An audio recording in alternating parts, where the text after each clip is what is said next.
नमस्ते दोस्तों, youth achievement के बैनर तले बिहार सचिवालय इंटर लेवल के टेस्ट और डिसीजन में आप लोग का स्वागत है। उम्मीद है कि आप लोग को इससे फायदा होता होगा। ठीक है, हम लोग एक सेशन करेंगे जिसमें कि जीएस, साइंस और मैथमेटिक्स का डिसीजन होगा।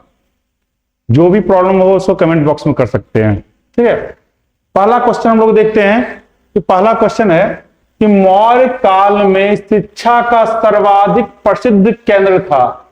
ध्यान के क्वेश्चन में लिखा हुआ है शिक्षा का प्रसिद्ध केंद्र। शिक्षा का प्रसिद्ध केंद्र कौन सा स्थल था? ठीक है, ऑप्शन में है वैशाली, नालंदा, तक्षशिला और उज्जैन। ध्यान रखिए कि मौर्य काल में एक बहुत बड़ा व्यक्ति का नाम है, बड़े व्यक्ति का नाम है चाणक्य, और चाणक्य प्राचार्य कहां थे? तक्षशिला विश्वविद्यालय का। तक्षशिला विद्यालय के प्राचार्य थे और तक्षशिला विश्व का सबसे पुराना विश्वविद्यालय भी है। इस कारण से आंसर क्या हुआ? तक्षशिला हो जाएगा। नालंदा विश्वविद्यालय की स्थापना कुमार गुप्त ने किया था, यानी इसका काल हो जाएगा गुप्त काल हो जाएगा, जो बहुत बाद में हुआ था। वैशाली शिक्षा का बहुत बड़ा केंद्र कभी रहा नहीं है, और उज्जैन के बारे में शिक्षा केंद्र हो सकता है वो आधुनिक काल में हो सकता है। तो आंसर यहां क्या होंगे? तक्षशिला। तक्षशिला मौर्य काल में शिक्षा का सर्वाधिक केंद्र था, और शिक्षा में देखा भी जाए तो पहला विश्वविद्यालय तक्षशिला होने के कारण से शिक्षा की शुरुआत भी मानते हैं कि संगठित रूप से तक्षशिला से हुई है। तो आंसर होंगे पहला का सी आंसर। दूसरा है पाटलिपुत्रा को इनमें से किस शासक ने सर्वप्रथम राजधानी बनाई थी? देखो इसमें सर्वप्रथम शब्द दे दिया है, इस शासक दिया कि इनमें से किस शासक ने, तो कहीं ना कहीं थोड़ा कंट्राडिक्शन दे रहा है कि सर्वप्रथम अलग है, ऑप्शन में कोई सर्वप्रथम दिख नहीं रहे हैं। तो हम आंसर को बनाएंगे इन चारों जो ऑप्शन है, वो जो चारों शासकों का नाम दिया उसमें सबसे पहले किसने राजधानी बनाया है? बेसिक बात है कि पाटलिपुत्रा को राजधानी बनाया है उदयन ने, यानी हर्यक वंश में बनाया गया। फिर क्या हुआ कि शिशुनाग ने राजधानी परिवर्तन किया और वैशाली लेकर गए शिशुनाग, और फिर कलाशोक ने पाटलिपुत्र को अस्थायी राजधानी बनाया। लेकिन हम देख रहे हैं कि ना उदयन नाम दिया है ना कलाशोक नाम दिया है, तो हम देखते हैं कि इसमें से कौन हो सकते हैं। तो चंद्रगुप्त मौर्य के समय भी राजधानी क्या थी? पाटलिपुत्र है। तो आंसर क्या होंगे? चंद्रगुप्त मौर्य। कनिष्क का कभी राजधानी पाटलिपुत्र रहा नहीं है, इसका राजधानी पुरुषपुर रहा है, यानी पेशावर, वर्तमान पेशावर कह सकते हैं। बाकी अशोक महान चंद्रगुप्त मौर्य के पौत्र थे, और चंद्रगुप्त विक्रमादित्य गुप्त काल जुड़े हुए हैं। तो आंसर क्या हो जाएगा इसमें? चंद्रगुप्त मौर्य। लेकिन इससे जुड़ा हुआ क्वेश्चन ध्यान रखिएगा कि पाटलिपुत्र को पहली बार राजधानी किसने बनाया है? उदयन ने बनाया है, और अस्थायी राजधानी बनाया है कलाशोक ने। यहां आंसर होंगे चंद्रगुप्त मौर्य। तीसरा क्वेश्चन आते हैं यूरोपियन यूनियन में कौन सा देश अलग हुआ है? ध्यान रखें, यूरोपियन यूनियन की स्थापना 1993 में किया गया है। 1993 में किया गया है, और वर्तमान में इसमें 27 देश क्या हैं कि सदस्य हैं, 27 देश सदस्य हैं। लेकिन 2019-20 में खास करके आर्थिक संकट के दौरान अप्रवासी मजदूरों के कारण से ब्रिटेन अपने आप को अलग कर लिया है। जो अलग किया है 31 जनवरी 2020 को, 31 जनवरी 2020 को अलग किया। किसने किया है? ब्रिटेन ने। तो आंसर क्या होगा? ब्रिटेन। ध्यान रखिए रूस कभी सदस्य रहा नहीं है यूरोपियन यूनियन का। रूस यूरोपियन यूनियन का सदस्य नहीं रहा है। स्पेन, फ्रांस अभी हैं, लेकिन ब्रिटेन क्या हुआ? अपने आप को 31 जनवरी 2020 में अलग कर लिया है, जिसकी प्रक्रिया खत्म हुई है 31 दिसंबर 2020 को। आंसर क्या हो जाएंगे? ब्रिटेन। यूरोपियन यूनियन की स्थापना 1993 में हुई है। इसका मुख्यालय है ब्रुसेल्स। ब्रुसेल्स इसका मुख्यालय है। IAEA जानना कि एटॉमिक एनर्जी एजेंसी है। इसकी स्थापना 1960 के दशक में हुआ था। मुख्यालय कहां है? वियना है। मुख्यालय क्या है? वियना है। मुख्यालय वियना है, और इसमें ये इसका मुख्य काम है कि एटॉमिक एनर्जी को जो कि जिस टाइप से एटॉमिक एनर्जी का यूज हो रहा है उसको कहाँ रखा जाए, एटॉमिक एनर्जी भविष्य की नवीकरणीय ऊर्जा और में से जुड़ा हुआ है, उसको कैसे यूज किया जा रहा है इससे जुड़ा हुआ है। पेरिस यूनेस्को का मुख्यालय है। न्यूयॉर्क यूएन का मुख्यालय है, संयुक्त राष्ट्र संघ का मुख्यालय है। द हेग अंतरराष्ट्रीय न्यायालय का मुख्यालय है।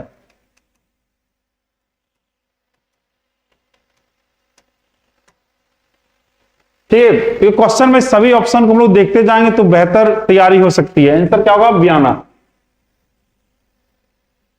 यहां वियना ओपेक का भी मुख्यालय है। वियना, ध्यान रखिए कि ओपेक का भी मुख्यालय क्या है? वियना ही है। सेंट्रोकोटस से चंद्रगुप्त मौर्य की पहचान किसने की थी? ध्यान रखना, सेंट्रोकोटस शब्द का जन्मदाता है जस्टिन। ध्यान रखें, जस्टिन क्या है? सेंट्रोकोटस शब्द का पहला प्रयोग किए थे। ध्यान रखना कि इनकी किताब थी एपिटॉम। इनकी किताब थी एपिटॉम, जिसमें पहली बार इन्होंने सेंट्रोकोटस शब्द का प्रयोग किया था। लेकिन जब विलियम जोन्स भारतीय एस्थेटिक सोसाइटी ऑफ बंगाल का निर्माण किए थे तो उसमें अनुवाद चल रहा था कि विदेशी किताबों का अनुवाद चल रहा था। उसमें देखिए सेंट्रोकोटस के रूप में प्रयोग जो किए हैं वो चंद्रगुप्त मौर्य के रूप में किए हैं, जिसकी पहचान किसने किया था? विलियम जोन्स ने। और सब पूछे क्वेश्चन कि सेंट्रोकोटस शब्द किसने कहा है? जस्टिन ने। पहचान किसने किया कि वही सेंट्रोकोटस चंद्रगुप्त मौर्य हैं? वो क्या होगा? William Jones. William Jones. Answer क्या होगा? William Jones.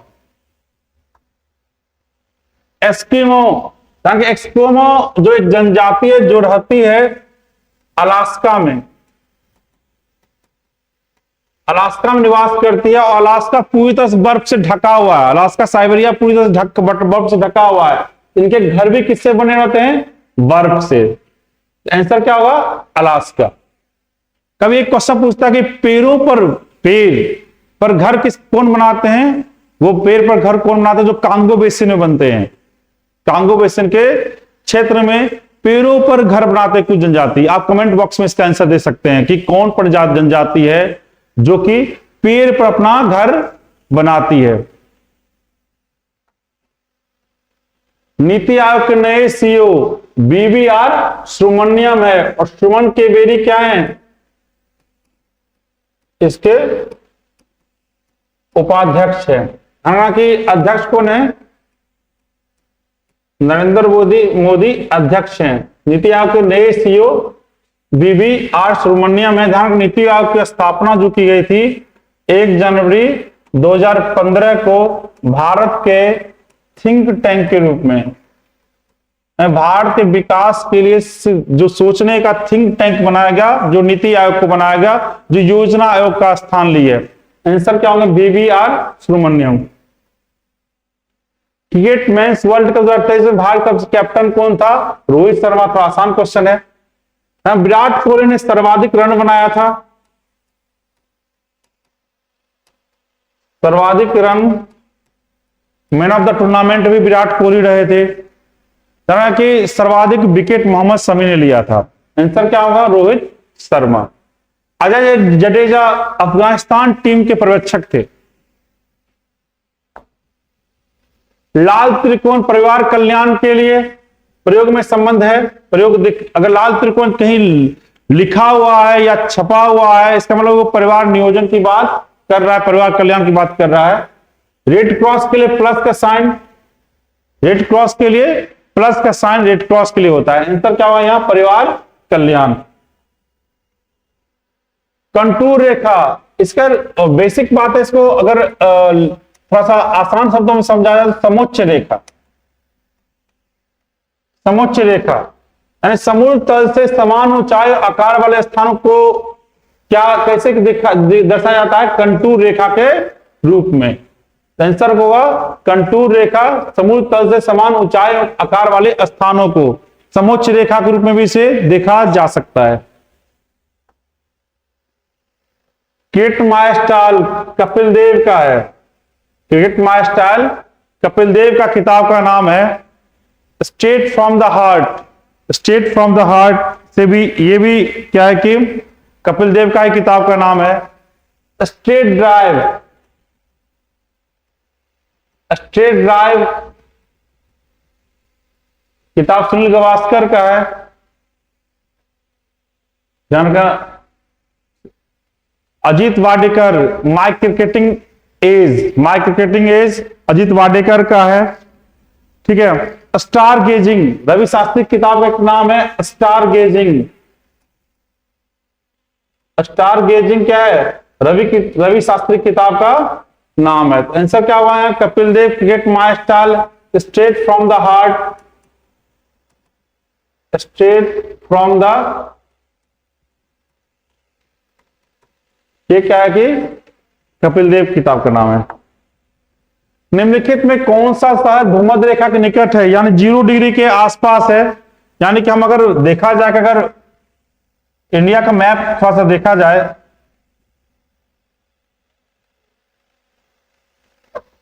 कि जो भी है कि 0 डिग्री है, यानी कि इसके नजदीक होगा वो आंसर बनेगा ऑप्शन वाइज। तो कोलकाता, कोलकाता पश्चिम बंगाल में ऑलमोस्ट क्या होगा कि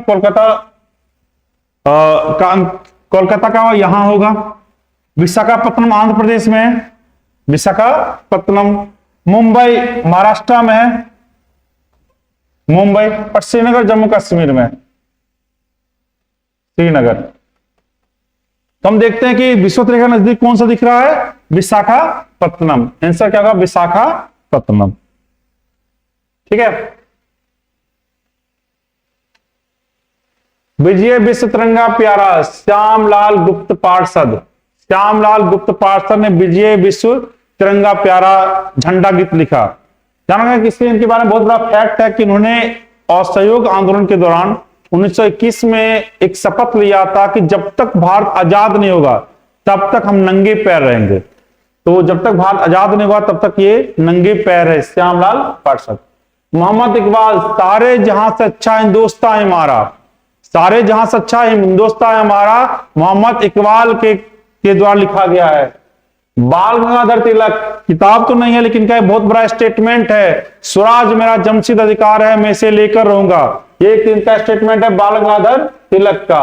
भगत सिंह का इनकलाब जिंदाबाद का नारा भगत सिंह से जुड़ा हुआ है। आंसर क्या हुआ? श्यामलाल गुप्त पार्षद। ये दिल्ली से मुंबई ट्रेन जाया जाए तो वो लघुत्तम मार्ग कोटा होकर होगा, कोटा होकर क्या होगा? लघुत्तम मार्ग होगा। इसमें कुछ ऐसा फैक्ट नहीं है। ठीक है। तमिलनाडु में सर्वाधिक वर्षा किस मानसून द्वारा होती है? ध्यान रखें, अगर पूरे भारत को देखा जाए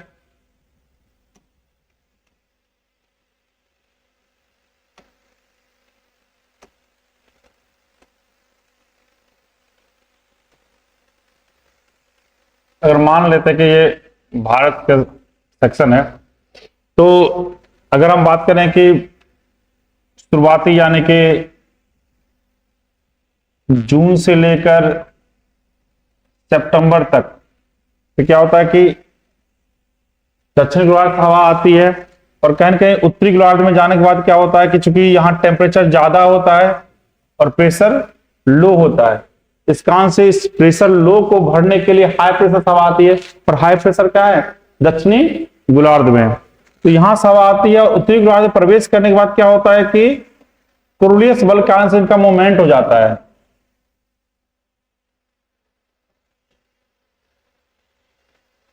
इनका मूवमेंट चलता है। तो कहां से हवा आ रही है? दक्षिण से। कहां टकरा रही है? पश्चिम में। इसे कहते हैं दक्षिण पश्चिम मॉनसून। कब होता है? जून सितंबर के बीच में, यानी ऑलमोस्ट पूरा भारत में बारिश करवाती है। की शुरुआत होती है केरला से, उसके बाद बढ़ते रहता है। तो वहीं अगर हम देखा जाए कि जब सूर्य का दक्षिणायन होता है, यानी कि टेम्परेचर बात करें अक्टूबर से दिसंबर के बीच में, अक्टूबर से दिसंबर के बीच में बात करें तो सूर्य का दक्षिणायन होता है। इस कारण से यहां टेम्परेचर कम होता है, प्रेशर हाई होता है। इस हाई प्रेशर होने का अंश जो लो प्रेशर की ओर, तो हवा का रुख क्या है, हाई प्रेशर से लो प्रेशर की ओर, तो जो हवा आई है वो लौटना चालू करती है कहां, लो प्रेशर की। लो प्रेशर क्या है, दक्षिण में। तो फिर लौटते वक्त क्या होता है कि बाकी हवा तो रिटर्न हो जाती है, लेकिन जो पश्चिम बंगाल की तरफ से हवा आ रही है तो यहां उष्मा प्राप्त करती है और यहाँ कोरोमंडल इससे टकराकर बारिश करवाती है। तो ये कब बारिश करवाती है, अक्टूबर दिसंबर में। कहां से आ रही है, नॉर्थ से। टकरा कहां रही है, ईस्ट में। इनसे क्या होगा, तमिलनाडु में वर्षा, नॉर्थ ईस्ट मानसून में वर्षा करवाती है। जनवरी फरवरी की बात करें, जो अभी वर्तमान दिसंबर चल रहा है, उत्तर भारत में वर्षा हो रही है, इसमें क्या होता है, सॉरी,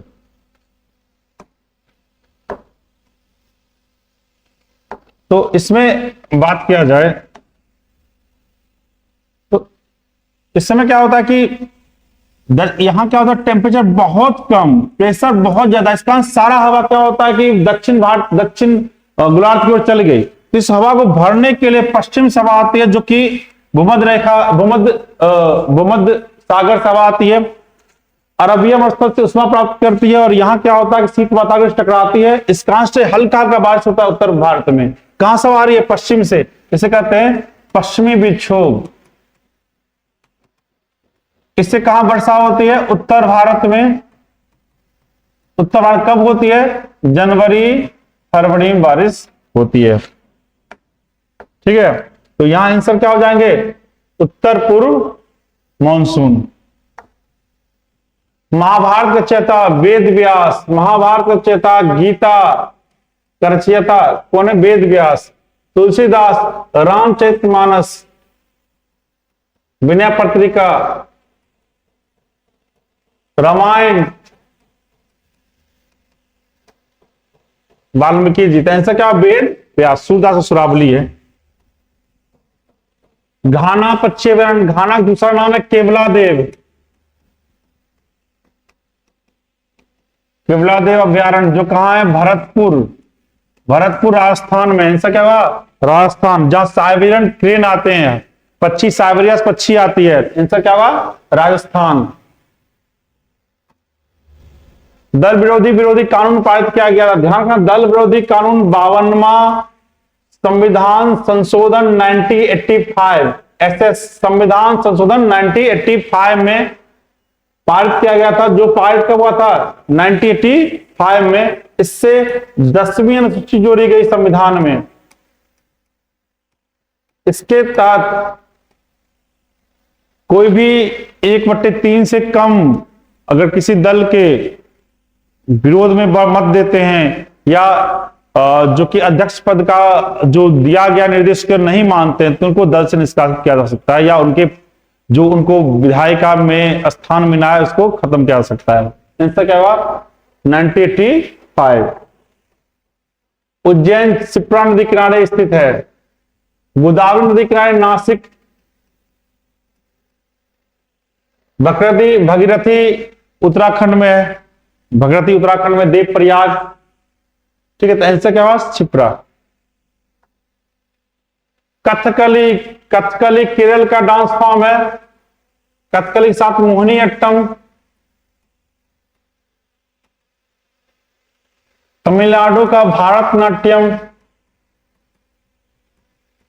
असम का नया डांस फॉर्म सितारिया। और आंध्र प्रदेश का कुचिपुड़ी।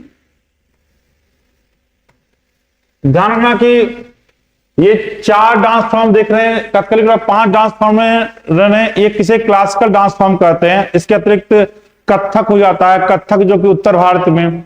बाकी 2 नाम से ओडिसी और मणिपुरी। ओडिसी और मणिपुरी यानी कुल 8 डांस फॉर्म है, क्योंकि जिसको कि मान्यता दिया गया है शास्त्रीय नृत्य का।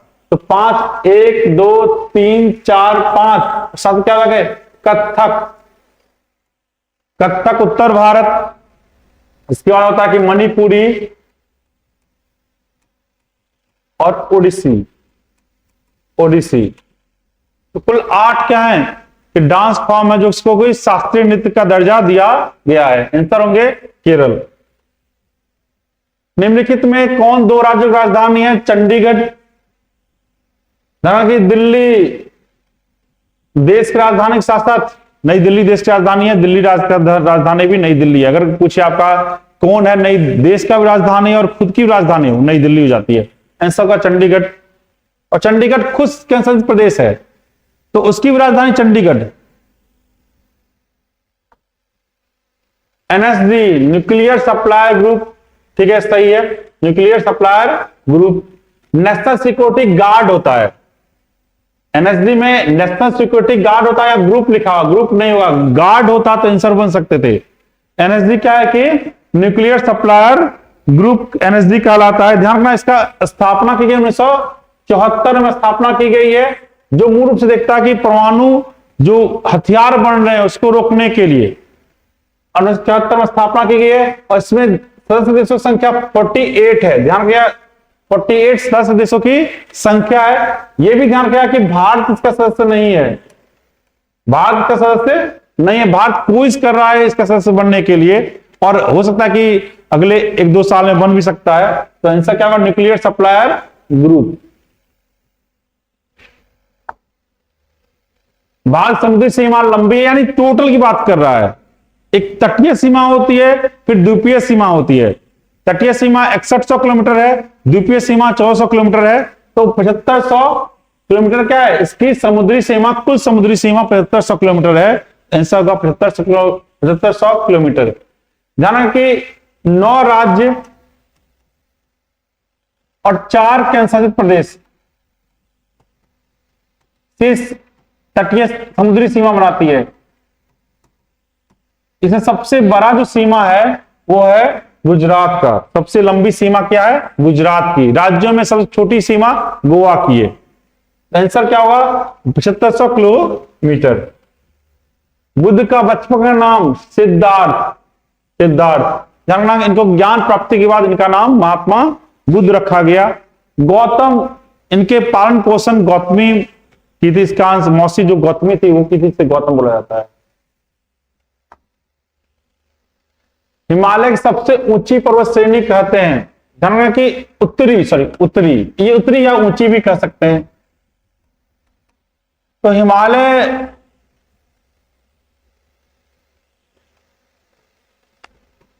बात किया जाए, ध्यान रखिए कि काराकोरम, लद्दाख, जास्कर, इसे ट्रांस हिमालय कहते हैं। इसे कहते हैं ट्रांस हिमालय, जो हिमालय से पहले बनी थी।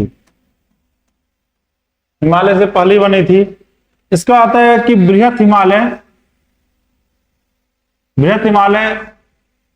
जो कि कश्मीर से लेकर नामचा और यानी लद्दाख से नीचे से फिर पंजाब से लेकर नामचा और अरुणाचल प्रदेश तक फैला हुआ है, इसे बृहत हिमालय कहते हैं।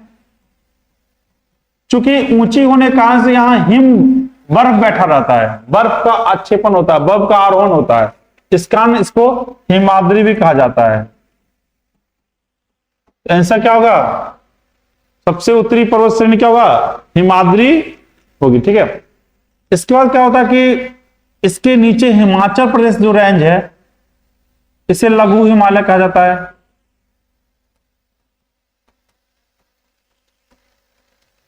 और जो शिवालिक रेंज होता है जो उत्तराखंड से बिहार तक फैला हुआ है जिसे शिवालिक कहा जाता है। तो शिवालिक सबसे दक्षिणी हो जाएगा हिमालय में, और सबसे उत्तरी क्या हो जाएगा, बृहत हिमालय यानी हिमाद्री हो जाएगा। आंसर क्या होगा, हिमाद्री।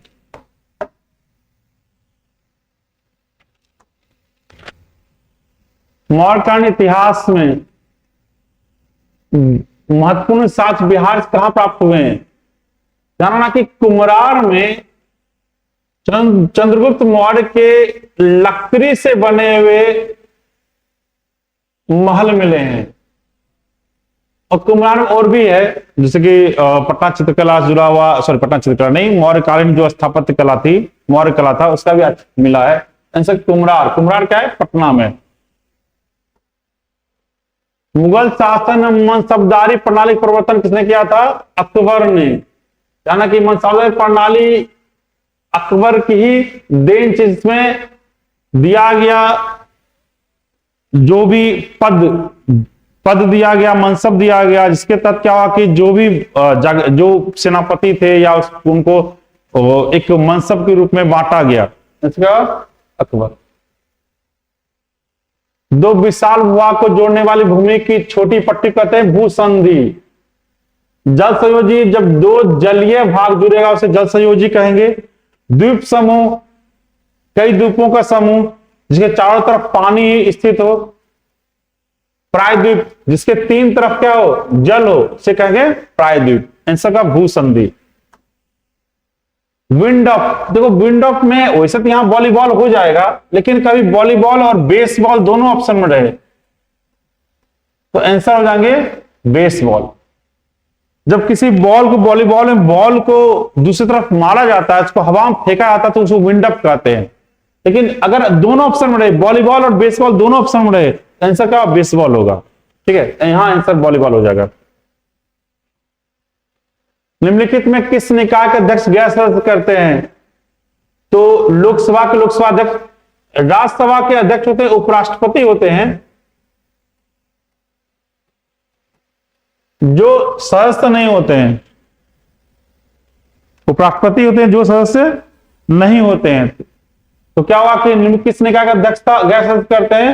राज्यसभा की अध्यक्षता कौन करते हैं? उपराष्ट्रपति करते हैं। ठीक है, आंसर क्या हुआ? राज्यसभा। लोकसभा के अध्यक्ष लोकसभा से चुने जाते हैं। विधानसभा के अध्यक्ष उसी विधानसभा से चुने जाते हैं। विधान परिषद के अध्यक्ष भी उसी विधान परिषद से चुने जाते हैं। पृथ्वी की ध्रुवीय व्यास, पृथ्वी व्यास कितना छोटा है? जहां पृथ्वी चपटा है तो कहीं न कहीं ध्रुवीय व्यास और विषुवतरेखीय व्यास में कहीं न कहीं अंतर है। जहां कि 12,756 किलोमीटर के आसपास क्या है कि विषुवतरेखीय व्यास है, ध्रुवीय व्यास 12,714 किलोमीटर के आसपास है। तो इसका मतलब दोनों का अंतर ऑलमोस्ट क्या हो जाता है? दोनों का अंतर हो जाता है, अगर घटाते 43 किलोमीटर, 42-43 किलोमीटर हो जाता है। आंसर क्या होगा? सी। ठीक है, अगर इसी का एवरेज निकालते हैं कि एवरेज कितना होना चाहिए, तो 12,742 एवरेज रूप से क्या होगा? 12,742 किलोमीटर का क्या है? व्यास, ध्रुव एवरेज व्यास है। आंसर होगा यहां 43 किलोमीटर। कनाडा की राजधानी ओटावा, सोफिया। बुल्गारिया की राजधानी सैंटियागो। चिली की राजधानी वियना। ऑस्ट्रिया की राजधानी। ध्यान रखना कि इंटर लेवल पर कुछ जीके के क्वेश्चन भी पूछते हैं, तो इस टाइप क्वेश्चन भी 4-5 पूछ सकते हैं आपसे राजधानी मुद्रा से।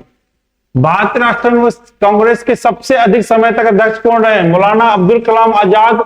रामपुर अधिवेशन 1940 में अध्यक्ष बने थे, इसका सस्पेंड कर दिया गया कांग्रेस को। 1946 तक क्या रहे? अध्यक्ष रहे। तो 6 साल अध्यक्ष रहे मौलाना अब्दुल कलाम आजाद, यानी इस बीच में कोई भी कांग्रेस का सेशन बुलाया नहीं गया। दादा भाई नौरोजी प्रथम अल्पसंख्यक अध्यक्ष थे, यानी पारसी। जहां मुस्लिम अलग होते हैं, पारसी, मुस्लिम पारसी को ही अल्पसंख्यक गिनते हैं।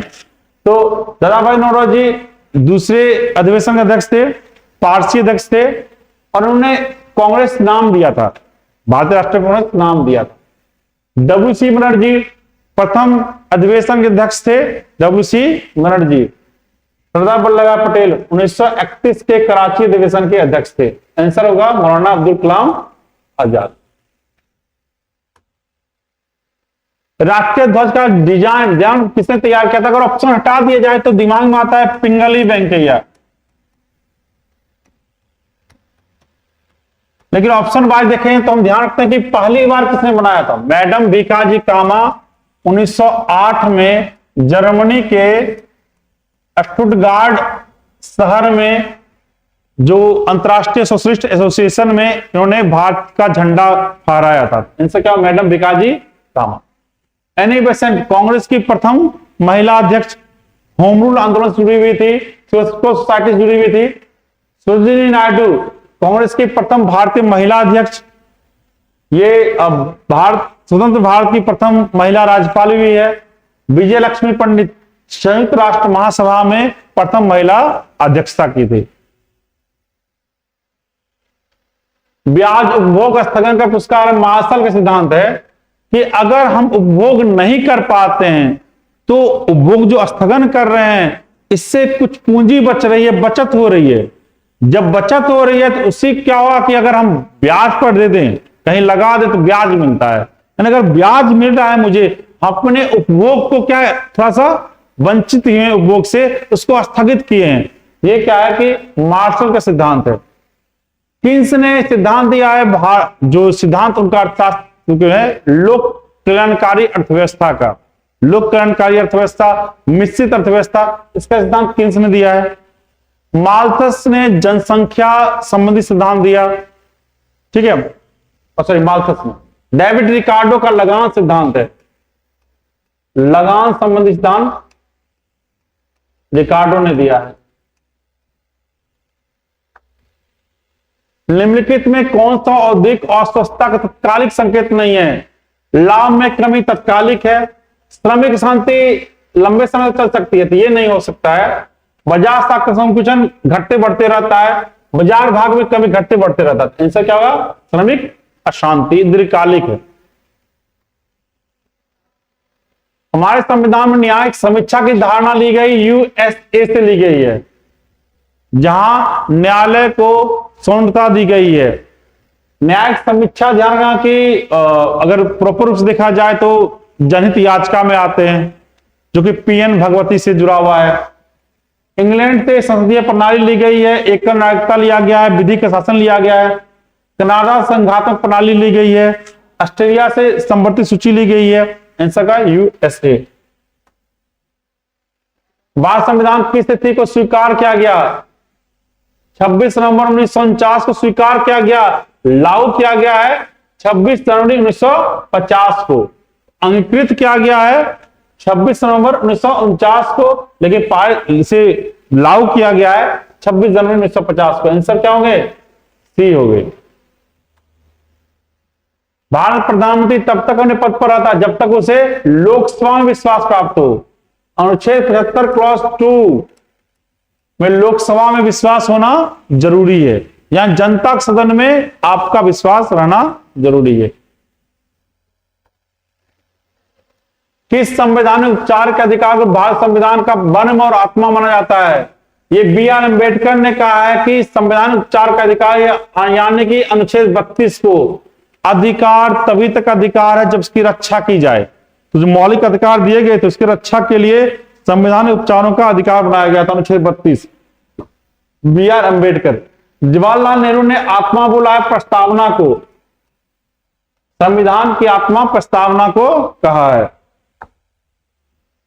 यह निर्णय कौन लेता है? कोई विधेयक धन विधेयक है या नहीं? लोकसभा के अध्यक्ष लेते हैं। धन विधेयक रखवाता है वित्त विधेयक के रूप में राष्ट्रपति। वो वित्त विधेयक धन विधेयक होगा या नहीं होगा, ये निर्णय लेंगे लोकसभा के अध्यक्ष, और ये अंतिम निर्णय है, इसके विरुद्ध कुछ भी कार्रवाई नहीं हो सकती है। संविधान सभा पहली बैठक की अध्यक्षता सच्चिदानंद सिन्हा ने किया था। 9 दिसंबर 1946 को पहली बैठक की अध्यक्षता सच्चिदानंद सिन्हा ने किया था। डॉक्टर राजेंद्र प्रसाद द्वितीय बैठक की अध्यक्षता किए थे, उसी दिन उन्हें अस्थायी अध्यक्ष चुना गया था। आंसर का सच्चिदानंद सिन्हा। प्रेस स्वतंत्रता भारत संविधान का अनुच्छेद किस अनुच्छेद में मिलती है? अनुच्छेद 19 क्लॉज 1 सब क्लॉज ए में यह दिया गया अव्यक्तिक स्वतंत्रता, यानी अव्यक्ति मतलब बोलने लिखने की स्वतंत्रता। बोलेंगे लिखेंगे कहा? प्रेस में। आंसर क्या? अनुच्छेद 19(1)A। अनुच्छेद 21 है कि गणमा में पूर्ण जीवन जीने की स्वतंत्रता, यानी प्राण एवं देह स्वतंत्रता, निजता का अधिकार, ये सब 21 में दिया गया है। अनुच्छेद 14 में विधिक समक्ष समानता, अनुच्छेद 16 में अवसर की समानता। कौन से अच्छा महात्मा गांधी के साथ संबंधित नहीं है? मार्क्स पेंट विद ट्रूथ सही है, हरिजन सही है, हिंसा सही है। The holy family Karl Marx की किताब है, कार्ल मार्क्स की किताब है जो होली फैमिली जुड़ा हुआ है। जिम मिल्खा सिंह गोल्फ खेलते हैं। जगदीश खट्टर ऑटोमोबाइल जुड़े हुए हैं। स्वप्न सुंदरी नृत्य से जुड़ी हुई है। राजा रवि वर्मा चित्रकला से जुड़े हुए हैं। तो 3412, 3412 आंसर क्या होगा? बी होगा। निम्नलिखित में कौन सी पुस्तक स्वर्गीय श्री मुल्कराज आनंद ने लिखा है? सभी लिखे हैं क्या उपरोक्त? सभी, coolie, the barber and union, tulips and bird, सभी लिखे। सोमालिया के नए प्रधानमंत्री हमजा अब्दी बर्रे, हमजा अब्दी बर्रे, जो अभी थोड़ा आसान है, जो करंट अफेयर है, हमजा अब्दी बर्रे।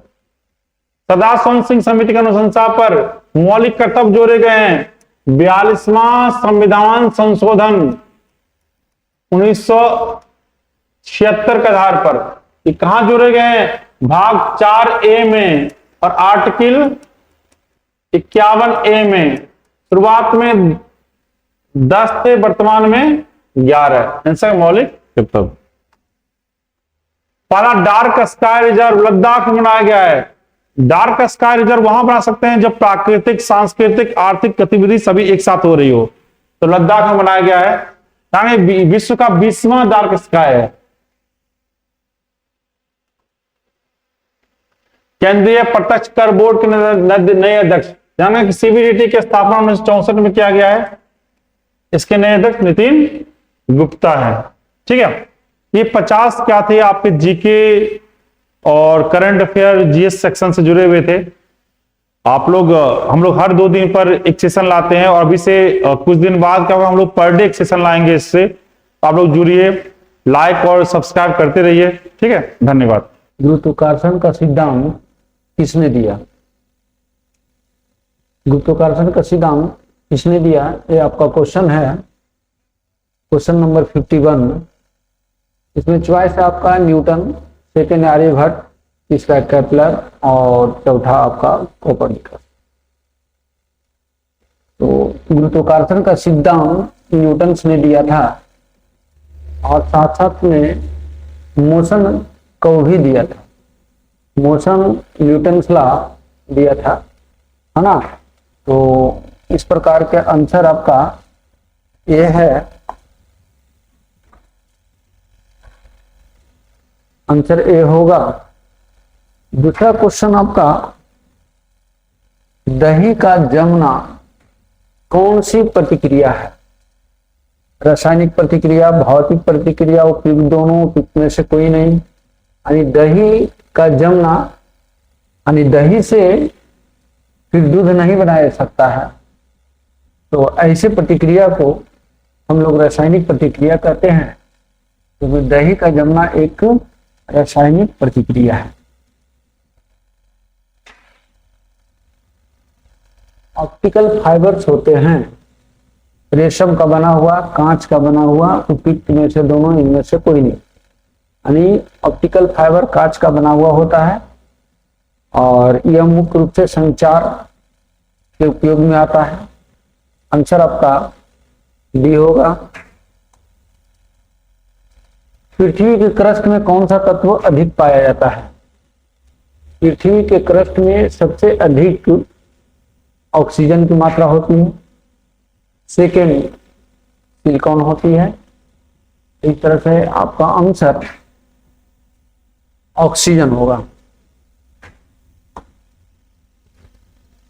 यदि अम्ल की प्रक्रिया जिंक के टुकड़े से कराई जाए तो कौन सी गैस निकलेगी? अम्ल का प्रतिक्रिया जिंक के टुकड़े से कराई जाए, यानी जेडन को हम लोग HCl से अगर रिएक्शन कराते हैं तो यहां पर बन जाएगा zinc chloride plus hydrogen gas, यानी यहां जो निकलेगा वो hydrogen gas. Next question,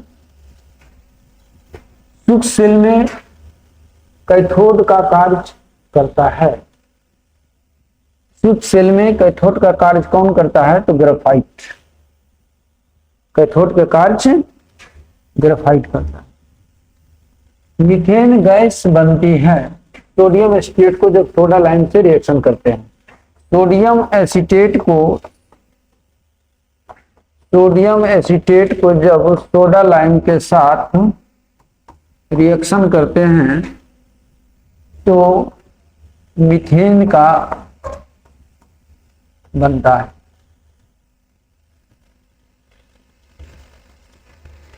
methane बनता है। सोडियम स्टेट को सोडा लाइम के साथ गर्म करने पर क्या देता है, वो मीथेन का निर्माण होता है। हीरा और ग्रेफाइट में मुख्य अंतर क्या है? हीरा विद्युत का कुचालक है, जबकि ग्रेफाइट विद्युत का सुचालक है। हीरा का आयोडाइजेशन sp3 होता है, जबकि ग्रेफाइट का आयोडाइजेशन sp2 होती है। हीरा चतुष्फलकीय संरचना होती है और ग्रेफाइट षटकोणीय संरचना होती है। हीरा सुचालक होता है और ग्रेफाइट सुचालक होता है, ऐसा नहीं होती है। हीरा मुलायम होता है, नहीं, हीरा कठोर होता है और ग्रेफाइट क्या होता है, मुलायम होता है। ये भी गलत है, ये भी गलत है, आंसर आपका ये होगा। नेक्स्ट क्वेश्चन, शुष्क सेल में जिंक की सतह होता है। शुष्क सेल में जिंक का सतह धनात्मक होता है। ब्लैक होल के सिद्धांत प्रतिपादन किसने किया था? तो एस चंद्रशेखर ने। एस चंद्रशेखर ने। मानव शरीर में कौन सा रक्त ग्रुप प्रायः अधिक मिलते हैं? तो मानव शरीर में कौन सा रक्त ग्रुप प्रायः अधिक मिलते हैं? तो group A, group B, group A B और ओ, यानी 4 प्रकार के ग्रुप होता है। लेकिन सबसे अधिक जो पाया जाता है, लगभग 37% होता है, वो बी पॉजिटिव होता है। और सबसे दुर्लभ यानी कम पाया जाता है, वो नेगेटिव होता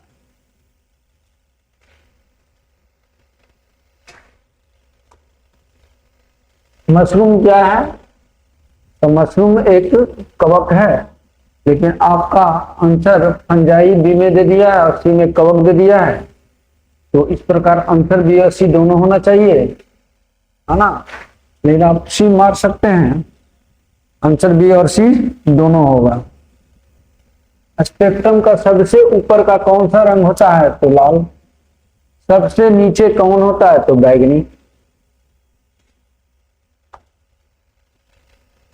अल्फा क्रेटीन एक प्रोटीन है जो हेयर, नेल्स, सींग, खुर, त्वचा इत्यादि में उपस्थित होता है। इस प्रकार आंसर आपका बी होगा। मानव शरीर में विटामिन ए कहां संचित होता है? तो लीवर में। नेक्स्ट क्वेश्चन, पारिस्थितिक तंत्र में उच्चतम पोषण स्तर किससे प्राप्त होता है? उच्चतम पारिस्थितिक तंत्र में उच्चतम पोषण स्तर किससे प्राप्त होता है? शाकाहारी, मांसाहारी, अपघटक और सर्वाहारी। जो टॉप कंज्यूमर होता है उसमें उच्चतम पोषण का स्तर होती है। तो टॉप कंज्यूमर में आपका मांसाहारी आता है, जैसे बाघ, चीता,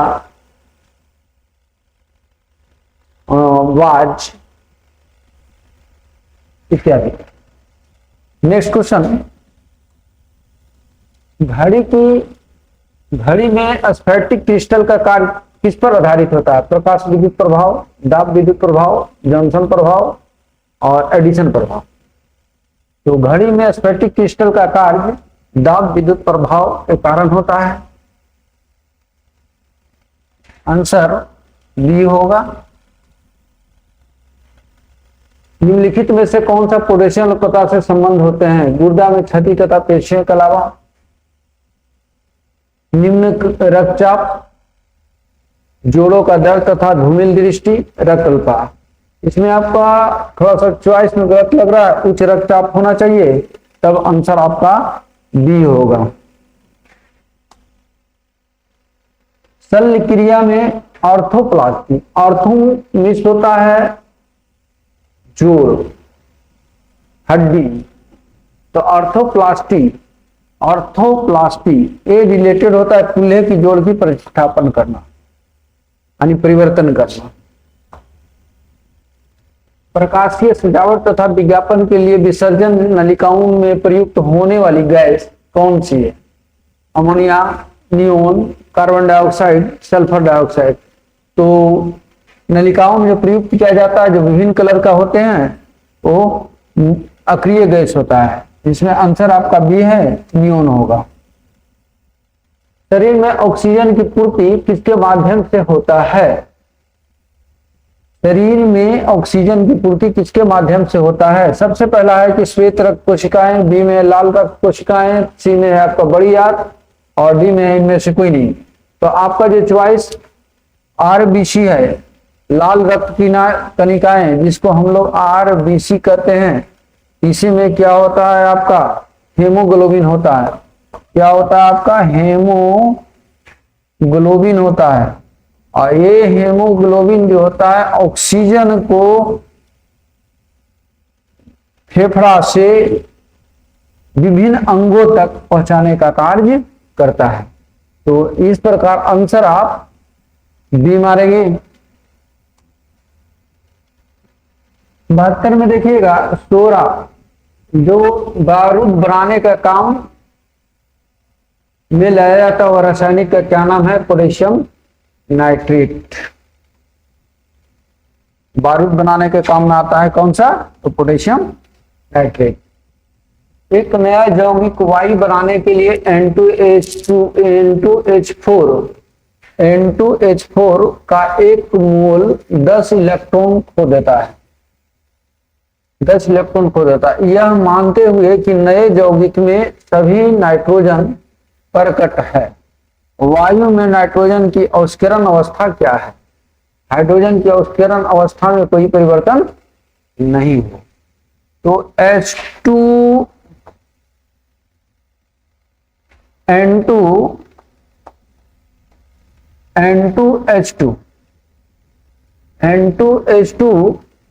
से 10 इलेक्ट्रॉन निकाल दिया गया, यानी यहां से 10 इलेक्ट्रॉन को निकाल दिया गया। इसका मीन्स कि N2H2 यहां पर क्या होगा? 10 पॉजिटिव चार्ज हो जाएगा। इसमें हम लोग को ऑक्सीडेशन नंबर नाइट्रोजन को देखना है। N2H4 में नाइट्रोजन का ऑक्सीडेशन नंबर देखना है, क्योंकि आपका क्वेश्चन दिया है N2H4 में 10 इलेक्ट्रॉन निकाल दिया। जब 10 इलेक्ट्रॉन निकल गया तो यहाँ पर N2H4 10 प्लस हो जाएगा। इसका मीनिंग कि जिसका हम लोग ऑक्सीडेशन नंबर निकालना रहता है, तो N2H4 प्लस 10, इसको हम लोग लिख सकते हैं कि N2H4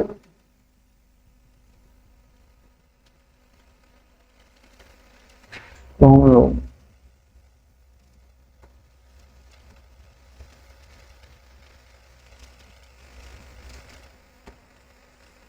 इसको हम लोग लिख सकते हैं कि N2 को निकालना है तो यहाँ पर 2x प्लस, इसका निकालना रहता है उसको x मानते हैं 2 है, तो 2x plus 4 equal to 10।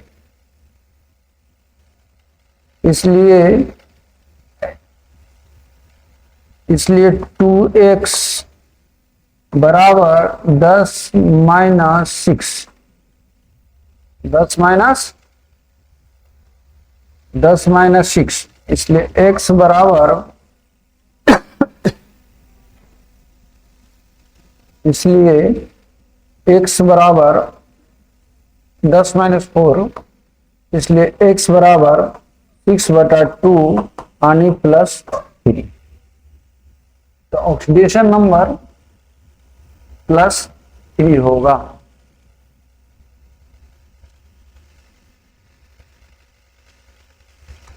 Next question, एक कण 5 मीटर पर सेकेंड की वेग से पूरब की ओर जाता है। 10 सेकेंड में वेग परिवर्तित होकर 5 मिनट सेकेंड के उत्तर की ओर हो जाती है। इस समय में औसत त्वरण क्या होगा? तो हम लोग निकालते हैं कि ईस्ट, वेस्ट, नॉर्थ, साउथ। इधर आपका चला है 5 मीटर पर सेकंड से ईस्ट, उसके बाद नॉर्थ चला 5 मीटर पर सेकंड के, तो इसका जो होगा वेग का तो 5√2, कहां से कहां, तो नॉर्थ ईस्ट यानी ईस्ट नॉर्थ हो गया आपका। अब यहाँ पर करा एक्सेलेरेशन, तो एक्सेलेरेशन बराबर होता है change in velocity by time. तो आपका ये वेलोसिटी है, वेलोसिटी हो गया 5√2 बटा कितने सेकंड में किया, 10 सेकंड में किया, तो बटा 10, तो इक्वल टू आपका हो जाएगा √2 बटा 5 दूनी 10, √2 बटा 2।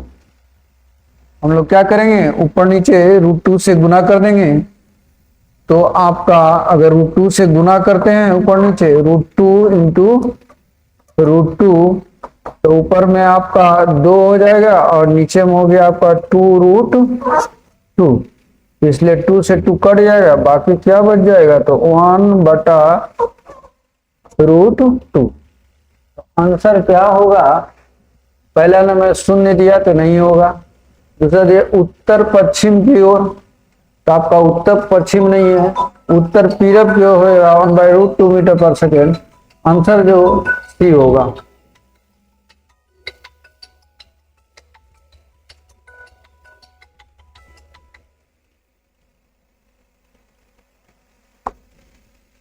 अगला क्वेश्चन, क्रायोजेनिक्स एक विज्ञान है, वह किससे संबंधित है, तो क्रायोजेनिक्स एक विज्ञान है, क्रायोजेनिक्स निम्न तापमान पर काम करता है। तो उच्च तापमान दिया है आपका, निम्न तापमान दिया है, आंसर हम लोग क्या मारेंगे, बी मारेंगे। इस प्रकार क्रायोजेनिक्स एक विज्ञान है, वह किससे संबंधित है, तो निम्न तापमान से संबंधित है। चलिए पहला सवाल किस पे आपका, क्षेत्रमिति से है ना ये, कि एक बेलनाकार बर्तन का आयतन 12,320 सेंटीमीटर क्यूब है और इसकी त्रिज्या 14 सेंटीमीटर है, तो इसकी ऊंचाई क्या होगी। तो बेलन का आयतन का जो हमारा फॉर्मूला है वो हो गया आपका πr²h, और ये आपको दिया हुआ है 12,320, तो पाई का मान हम लोग क्या यूज कर लें, 22/7। इसकी त्रिज्या भी दी गई आपको 14 यानी 14 × 14 हो जाएगा, और h आपको निकालना है। क्षेत्रमिति में यही अच्छाई है, तो बेसिक प्रश्न है, डायरेक्ट फॉर्मूला के आधार पे बन जाता है। खाली क्या लगता है इसमें, थोड़ा सा समय आपको थोड़ा सा लग जाता है, वही जितना समय लगेगा सिंप्लीफिकेशन में उतना ही टाइम आपको इसको सॉल्व करने में लग जाता है। और नीचे कितना आ जाएगा, 22 गुना 2 गुने 2 से तो पहले काट ही देते हैं हम लोग, 6 बार में हो जाएगा आपका। उसके बाद हो गया आपका, किससे काट ले हम लोग, 11 से कटता है, 22 से भी कटेगा ना, 22 से 2 बार में 22 दूने 44, 7 हो जाएगा ना आपका, 44 17 176, 8 बार में 20 आ रहा है आपका। तो हमारा जो हाइट हो गया आपका वो हो गया 20, उस सिलेंडर का हाइट जो हो जाएगा वो 20 हो जाएगा। कैलकुलेशन क्या है, कैलकुलेशन जितना तेज कर ले आप। ये है आपका, किसी परीक्षा में 30% परीक्षार्थी फेल हो गए, यदि उत्तीर्ण परीक्षार्थियों की संख्या फेल परीक्षार्थियों की संख्या से 60 अधिक है, तो डायरेक्ट कंपेयर करना है कि अगर 30% फेल हुए हैं, अगर फेल वाले स्टूडेंट की संख्या 30 होगी 100 में, तो ऑब्वियस ही बात है कि जो पास होंगे उनकी संख्या 70 होगी। अब इन दोनों में डिफरेंस जो है आपका वो 40 का है, और यही 40 कितना दिया गया आपको, यही 40% जो है वही ना 60 दिया है। इसीलिए पूछ रहा है कि परीक्षार्थियों की कुल संख्या क्या होगी, यानी 100 निकालना है आपको, तो 100 बराबर 1.5 गुना है ना इसका, तो 150 छात्र, यानी हम क्या बोलेंगे, कुल मिला के 150 छात्र थे वहां। अब ये है ABCD एक समानांतर चतुर्भुज है जिसके विकर्ण AC और BD ऊपर काटते हैं। अगर DAO पता है, BAO पता है, COD पता है, तो ODC का मान क्या होगा। इसमें केवल डायग्राम बनाना जरूरी है ये देखने के लिए कि किस कोण का मान वो पूछ रहा है। ये तो हो गया आपका एक पैरेललोग्राम, जिसमें ए बी सी और डी, तो किसके लिए कह रहा है, बी डी और ए सी। कहाँ कट करते हैं, ओ पे। अब इसमें आपको कौन कौन सा एंगल दिया हुआ ये देख लीजिए। तो एंगल दिया आपका डी ए ओ, मतलब ये वाला एंगल,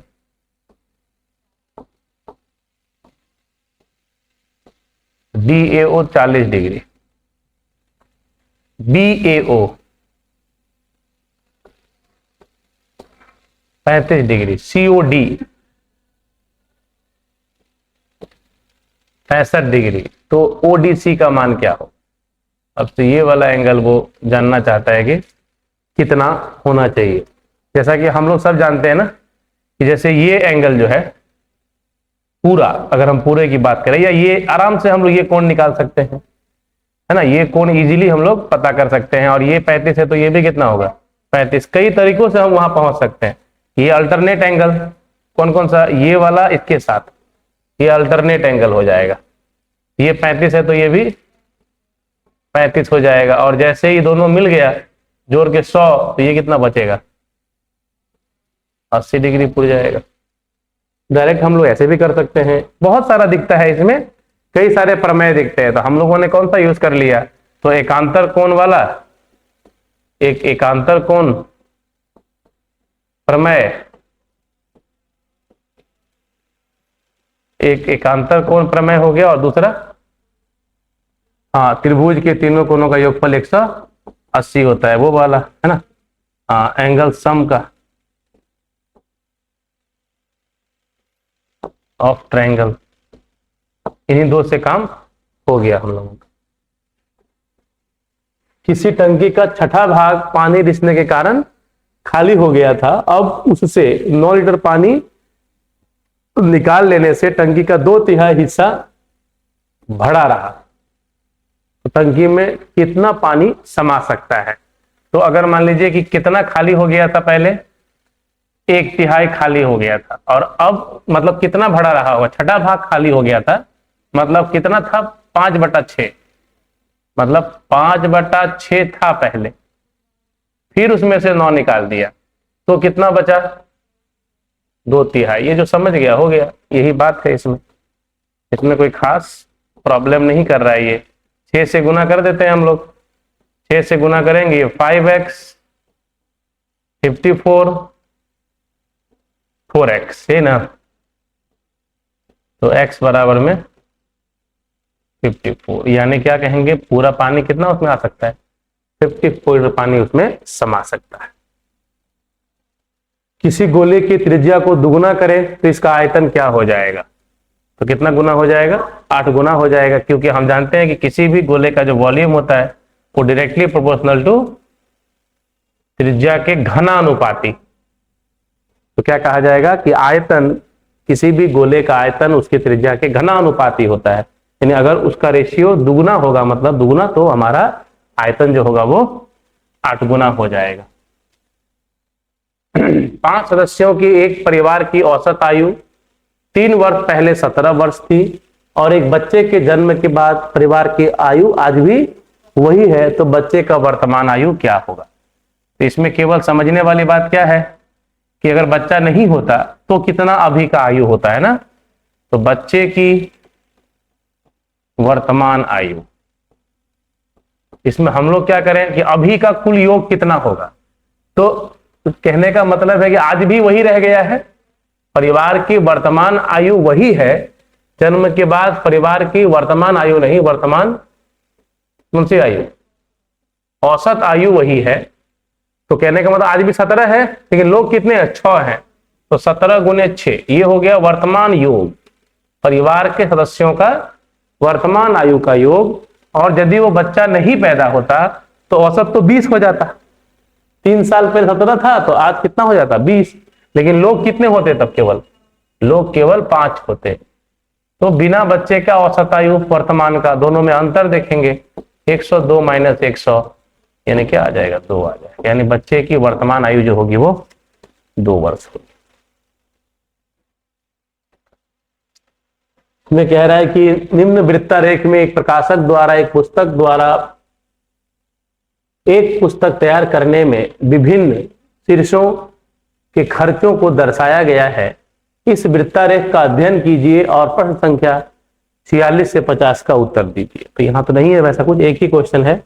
तो वृत्तारेख में स्वतत्व शुल्क ये वाला 15% के भुगतान के खर्च को निरूपित करने वाला कोण कितना होगा। जैसा कि हम सभी जानते हैं कि 100 में 15 है तो 360 में क्या होगा, 360 डिग्री का क्या निकाल देना है, 15%। बस यही हमारा निर्णायक कोण होगा, 360 का 15%। तो 1 0 से 1 0 तो कटा, 15 छक्के 90 और 15 तिये 45 और 9 54, यानी क्या कहेंगे हम लोग, कितना डिग्री, 54 डिग्री। तो कितना कोण बनाएगा वो, 54 डिग्री का कोण बनाएगा। यहां ये यदि एक पुस्तक के मुद्रण तथा जिल्दबंदी का खर्च 110 है तो उस पुस्तक के निर्माण की लागत क्या होगी। अब ये पीछे वाला में जाना पड़ेगा आपको, पिक्चर तो किसका किसका दिया है देखिए, तो मुद्रण का और जिल्दबंदी का। तो मुद्रण और जिल्दबंदी में तो ये 25% मुद्रण और 30% जिल्दबंदी। जब दोनों को जोड़ते हैं तो कितना आ रहा है, तो कहेंगे हम लोग 55%। ये आपको दिया हुआ है और पूछा क्या था उसमें निकालने के लिए, पूछ रहा है कि उस पुस्तक निर्माण की लागत कितनी होगी, पुस्तक निर्माण में कितना लगेगा, पूरा 100 रुपया। तो 55 दिया हुआ है और आपको 100 निकालने के लिए कहा जा रहा है। हम लोग क्या कहें, क्योंकि 55 बराबर 110, इसीलिए कंप्लीट लागत क्या होगी, निर्माण लागत।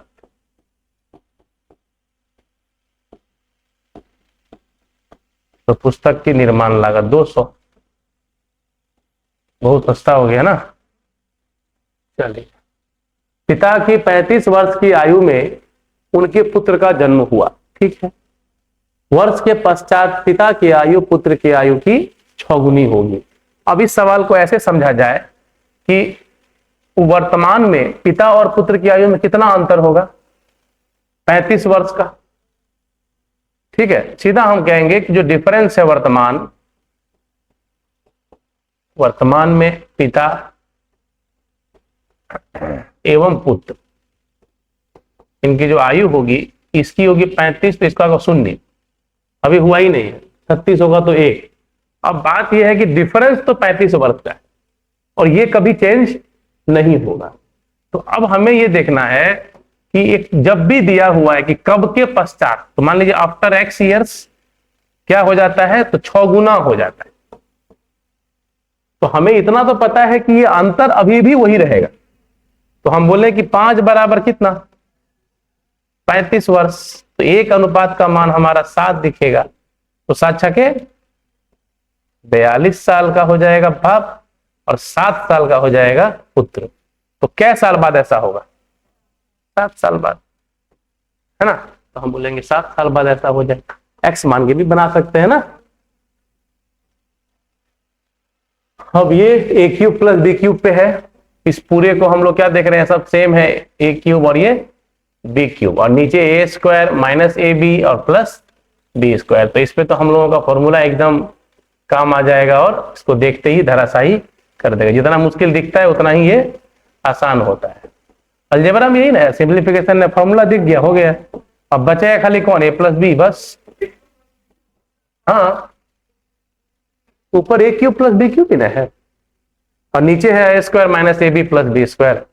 जब इसको तोड़िएगा, अगर कंफ्यूजन हो ही गया है, इसका फॉर्मूला क्या होता है, A square minus A B plus B square, और नीचे भी यही है आपका A square minus A B.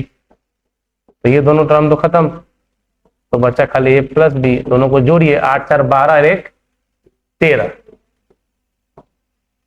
तो ना ये आपका ए हो गया और ये वाला आपका बी हो गया। 36 आदमी 140 मीटर दीवार 21 दिन में बनाते हैं। M1 डी लंबाई दिया है कितना 140, समय कितना है 21 और काम है 140 मीटर दीवार। तो बताइए कि उसी प्रकार की 100 मीटर लंबी दीवार को 18 दिन में बनाने के लिए, 18 दिन में बनाने के लिए कितनी मीटर, कितने लोगों की आवश्यकता होगी? बस 18 से कट ही रहा है डायरेक्ट, 2 बार में ये है ना, 2 से 70 बार में, 1 0 0 कैंसिल, 3 30, m बराबर 30 आदमी। दो संख्याओं का गुणनफल 2500 है, इनमें से एक संख्या दूसरे संख्या का 4 गुना है। रेशियो तो 4:1 का है, तो 4x इंटू एक्स बराबर कितना दिया गया आपको 2500, तो एक्स स्क्वायर बराबर कितना हो जाएगा 625। देयरफॉर एक्स बराबर प्लस माइनस तो नहीं होना चाहिए, ऐसे तो हम लोग कहते हैं प्लस माइनस, लेकिन केवल कौन सा वैल्यू लेंगे, प्लस वाला धनात्मक संख्या मिलेगा आपको। ऋणात्मक को हम लोगों ने क्या किया, अभी नेग्लेक्ट किया, ऋणात्मक को नकार दिया गया है ना, नहीं लिया गया। ऋणात्मक लेंगे तो क्या हो जाएगा, -25 भी आ जाएगा। और अब सवाल है कि दोनों संख्याएं क्या क्या होंगी, तो एक 25 दूसरा 100 हो जाएगा, उसका 4 गुना।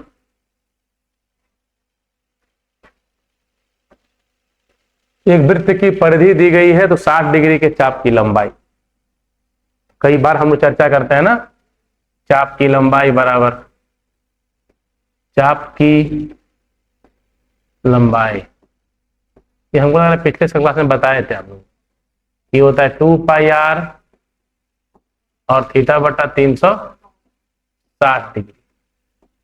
तो आपको परिधि तो दिया ही गया है 60 और 60 बटे 360 यानी 10 हो जाएगा। आपको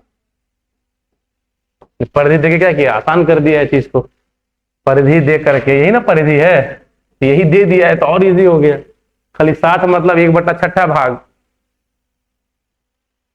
4% वार्षिक दर से कितने वर्ष में कोई मूलधन दोगुना हो जाएगा, 25 वर्षों में, क्योंकि दुगुना होना मतलब 100 रुपए के ऊपर 100 रुपए का ब्याज होना।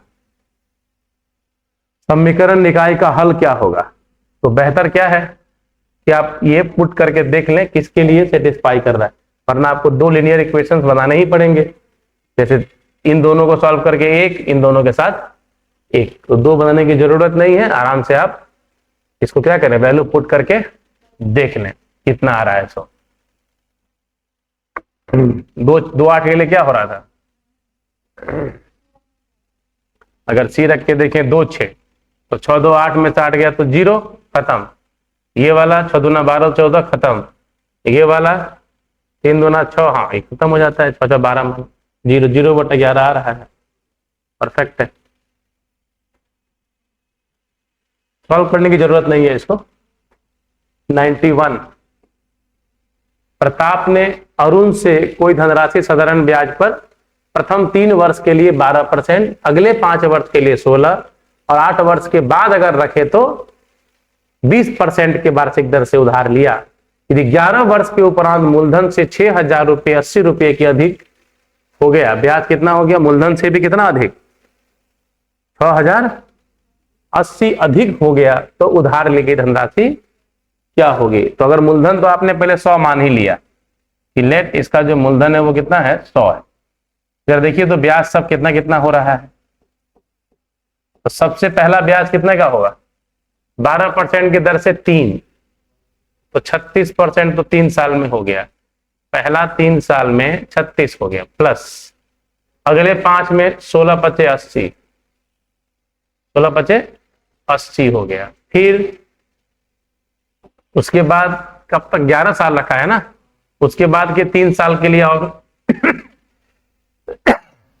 उसके बाद के 3 साल के लिए 20 दिए 60, ये उसका टोटल क्या हुआ, ऐसा ही हो गया ये परसेंटेज में। तो कितना देखा आपको 176, तो 176% हो रहा है और ये 100 है इसका। इसका मतलब है कि कितना ज्यादा है इससे, 76 ज्यादा है, मतलब जो ब्याज है वो मूलधन से 76 ज्यादा हो गया है, ब्याज उतना नहीं हुआ है, ज्यादा हो गया है। इसी में गलती हो सकता है आदमी का। तो केवल किसको इक्वेट करना है, 76 को इक्वेट करना है। ये दिया गया आपको 6,000, इसीलिए धनराशि मतलब 100 क्या हो, ये आपका P निकलेगा आपको। तो 76 से क्या बार में, 8 बार में, ये आ जाएगा आपका 8000।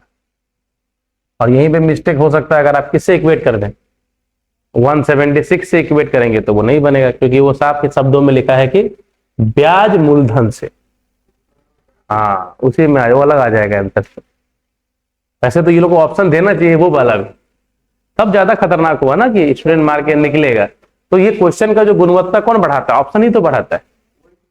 यदि ऑप्शन एकदम इरिलीवेंट हो तो लोग डिजिट से भी बना देते हैं, नहीं समझे, सम ऑफ डिजिट से बना देते हैं, फिर आपका 11 से कटने वाले भी बना देते हैं, तो ये सब अच्छी बात नहीं हो। ये लॉजिक कहाँ दिखा, नहीं बना लेते हैं कि 11 से कटने वाला 2 एगो है या 1 एगो है, तो ऐसा तो नहीं होना चाहिए। उसमें ऐसा ऑप्शन दीजिए जो उस तरह से ना बने, वो उसको मेहनत करना पड़े। और यदि 11 वाला चेक कर रहा तो भी कंसेप्चुअली चेक करे उस चीज को वो। तो ये ऑप्शन जितना बेहतर बनाया जाता है ना, क्वेश्चन उतना ही बेहतर बन जाता है। और उसको ऑप्शन यदि एकदम नॉर्मल रखेंगे तो कोई गलती नहीं करेगा, वो पता ही है इसमें से एक ही को सही है। यूपीएससी एग्जाम क्यों टफ हो जाता है, इस बार क्यों टफ हुआ था, स्टेटमेंट ज्यादा दिया था। हाँ, 1 से अधिक कोई, हाँ, स्टेटमेंट वाइज आंसर ऑप्शन था, तो वो तो फंसता ही है ना। जब तक नॉलेज नहीं होगा, डीप नॉलेज, तो उस फंसना ही फंसना है। एक दुकानदार अपने माल का अंकित मूल्य उसके क्रय मूल्य से कितना अधिक पर नियत करे ताकि 12.5% की कटौती देने के उपरांत भी उसे 5% का लाभ हो जाए। तो हम लोग कई दिनों से देख रहे हैं कि 12.5% का कटौती का मतलब 7/8 MT, और प्रॉफिट कितना मार रहा है, 5% का, मतलब 21/20 किसका, सीपी का। दोनों का रेशियो क्या आ जा रहा है, 7 से 3 बार में, तो एमपी से सीपी का रेशियो 24/20, यानी कितना आ जाएगा, 12/10, ये ना। तो कितना परसेंट ज्यादा है, 20%। हमारा जो एमपी है वो सीपी से 20% ज्यादा है।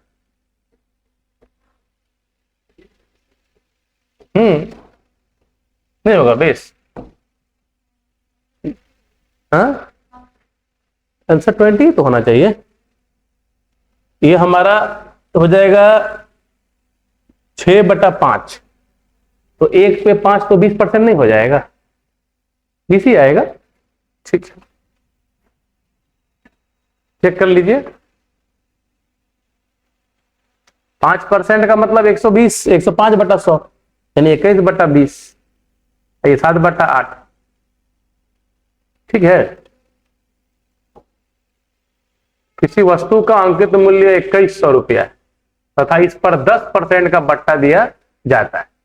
यदि असमय में दुकानदार 5% का और एक बट्टा दे दे तो असमय में इसका विक्रय मूल्य क्या हो जाएगा। तो हम लोग क्या देख सकते हैं कि 2100 रुपया तो इसका अंकित मूल्य है।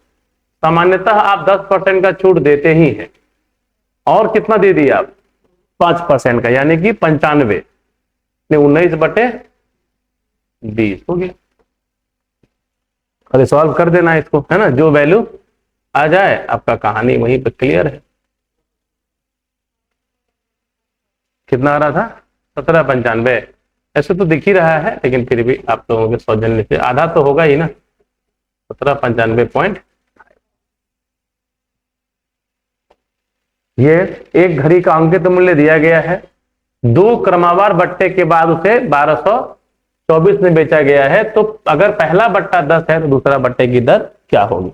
इसको हम लोग 2 तरह से बनाते हैं। एक तो जैसा क्वेश्चन है वैसा लिख दीजिए कि 1600 पे पहला बट्टा कितना था, 10, मतलब कितने का हो जाएगा वो, 90 का। और उसके बाद वाला बट्टा हमें नहीं पता कितने का है, तो 100 माइनस x/100, और यही कितने के बराबर हो गया है, 1224 के। तो इसमें हम लोग किसका मान निकाल लेते हैं, x का मान निकाल, इससे भी बनाते हैं हम लोग ऐसे, है कि नहीं। इसमें तो ठीक ही है, 2 जीरो से 2 जीरो कट जाता है, ये 1 जीरो से 1 जीरो कट जाता है, 16 से ये वाला पूरा पूरा कटता होगा। देखिए ये आ जाएगा 100 माइनस x बराबर 1224 पे 1 जीरो और बटा 16 गुने 9। इसी से काटना है आपको, तो 9 से तो कट ही रहा है, 9 से ही काटिए, 9 कम 9, 3, 9 3 27, 5 9 छके 54। अब कट दीजिए, 16 से काट दीजिए। 16 कितनी बार में? 16 से कटेगा 16 सत्ते 16 अट्ठे 128, 16 अट्ठे 128 और 8 80, 16 बचे 80, यानी एक्स का मान कितना है? 15%। दूसरा छूट कितना हो गया आपका? 15। तो ये तो बेसिक मेथड हुआ एकदम। और दूसरा हम लोग क्या करते हैं कि छूटे देख लेते हैं। इसको इस तरह देखते हैं कि अच्छा चलो, पहला जो तुम्हारा एमपी है वो 1600 है, तो फर्स्ट छूट जो है मेरा कितने परसेंट का है? 10%। तो 10% इक्वल टू कितना हो? 160 हो जाएगा इसका। तो 60 घटाइए इसमें से, तो कितने का आ जाएगा ये? 1440, है ना? होगा जी। अब अगला छूट कितना होगा? तो माइनस कितना? 1224, ये छूट मिलेगा आपको। तो 6 और 3 में 2 गया तो 1, और ये 216 का छूट है आपका, अगला वाला छूट जो है वो। तो 216 किसका कितना परसेंट है? 1440 का कितना परसेंट है? यही आपका अगला छूट हो जाएगा, यही एक्स हो जाएगा। क्या बार में कटता है देखिए, फिर किससे कट रहा है? 9 से 16 बार में, 27 बार में था क्या? तो ऐसे बार में कटेगा जी। 9 16 और 9 दूना 18, 3 24, 24 बार में, सॉरी 16 से 15 बार में, फिर 240। ऐसे भी बना लेते हैं लोग, है ना? ये तो प्रैक्टिकल अप्रोच है, जिस तरह से आपको समझ में आए अपना उस तरह से बना के निकल जाना है। यहाँ हम लोग क्या किए? छूटे कर दिए पहले, अब फिर कितने का छूट मिला, वो कितना परसेंट होगा सक्सेसिव, वो देख लिए। एक पाइप किसी हौज को 12 घंटे में भर सकता है तथा एक अन्य पाइप पूरे हौज को 18 घंटे में खाली करता है। दोनों को एक साथ खोल दें तो हौज भरने में कितना समय लगेगा? तो कुल काम कितना ले लें आप? 36। एक 3 3 भर रहा है और एक 2 2 खाली कर रहा है, तो टाइम कितना लगेगा?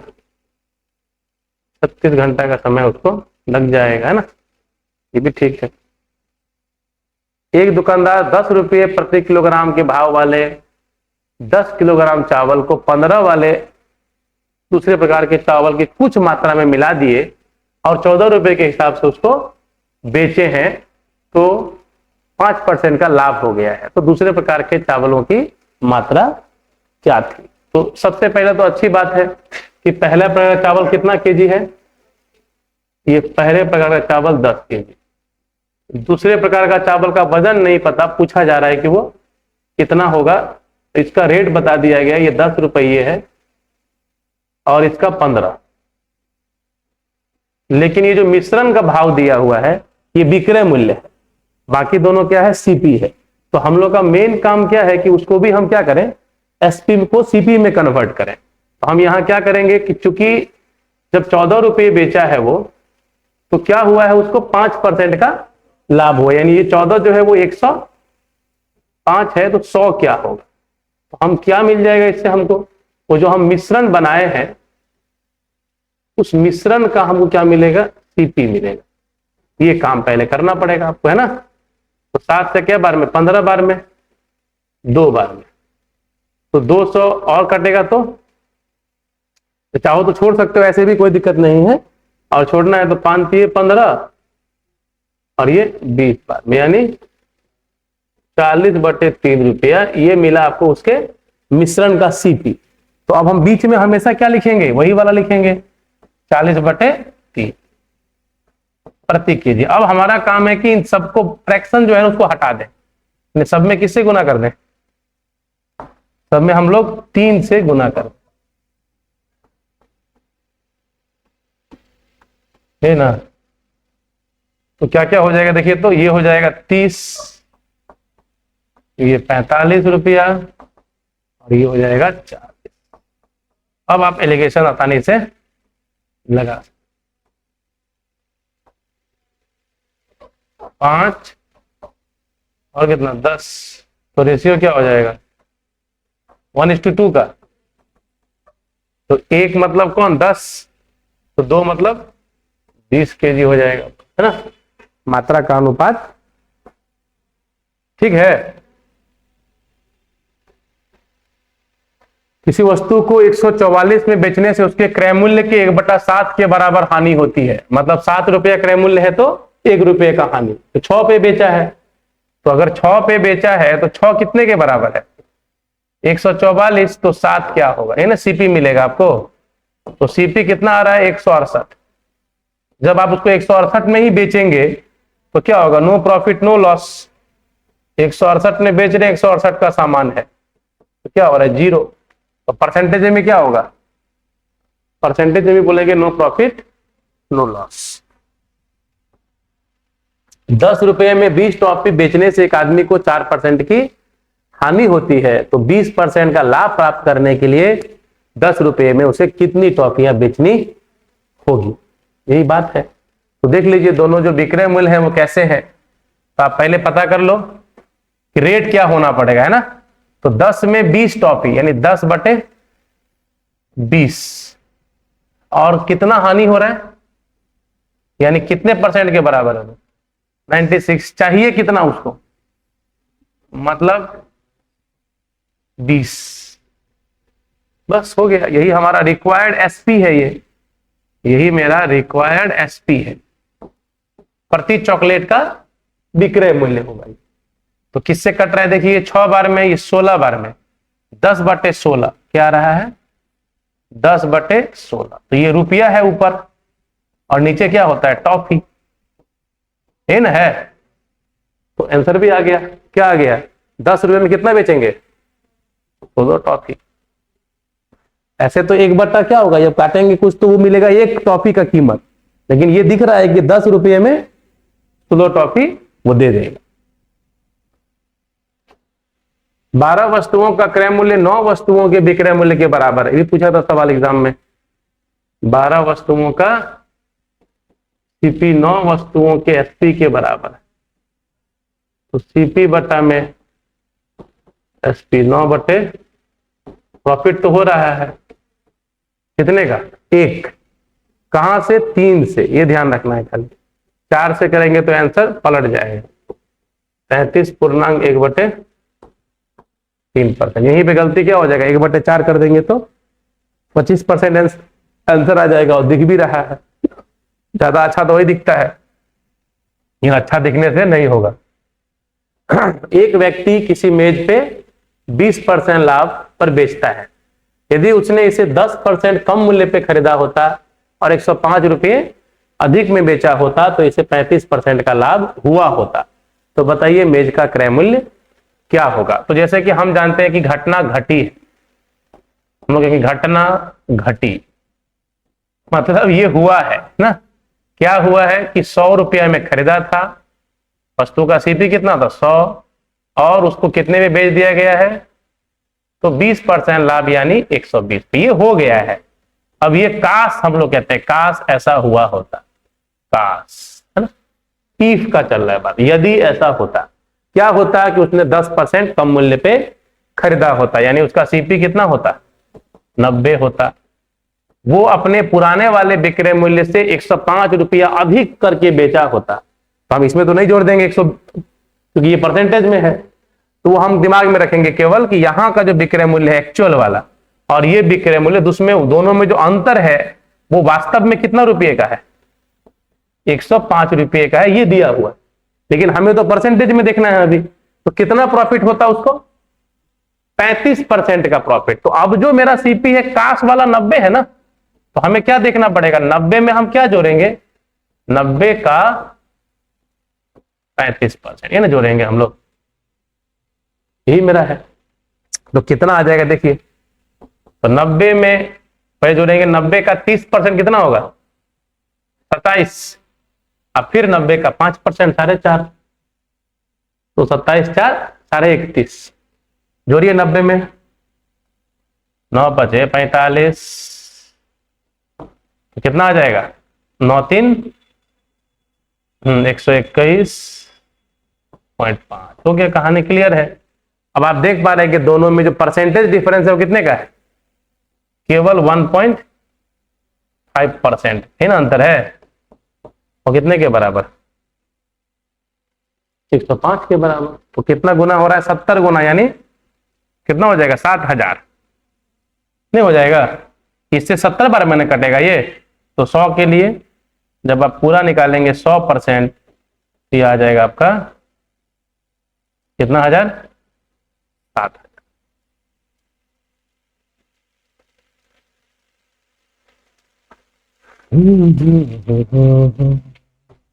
ये सवाल तो एसएससी का बहुत ज्यादा प्यारा सवाल है, पूछता ही पूछता है वो सवाल।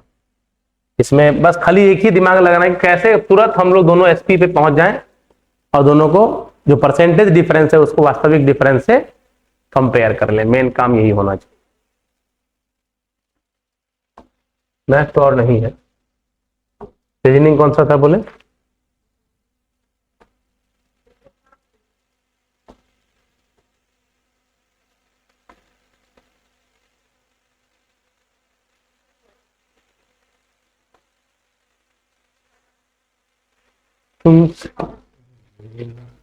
ये वाला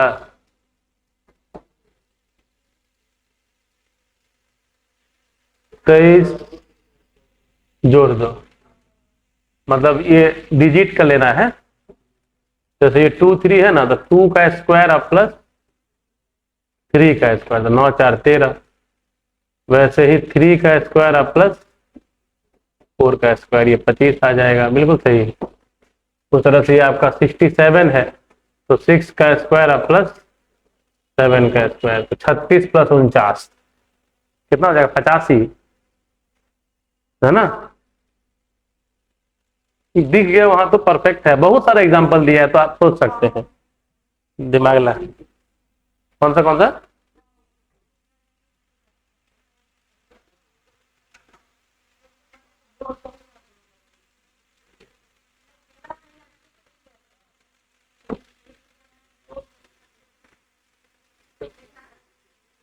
इसमें क्या है कि आपका सब कुछ दे दिया है ना, इसमें आपको रिलेशनशिप भी दिया हुआ है, ये इसीलिए थोड़ा दिक्कत होता है बनाने में आपको। इसका क्वेश्चन क्या को दिया? 4 को।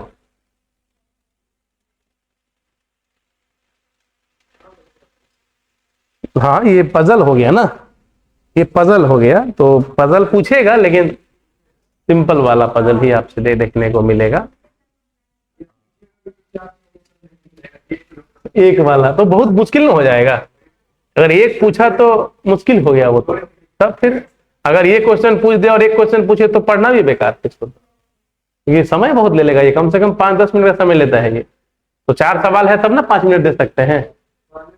तब पहले तो खूब पूछता था, एक परिवार के 8 सदस्य केंद्र की ओर मुंह करके गोल मेज के गिर्द।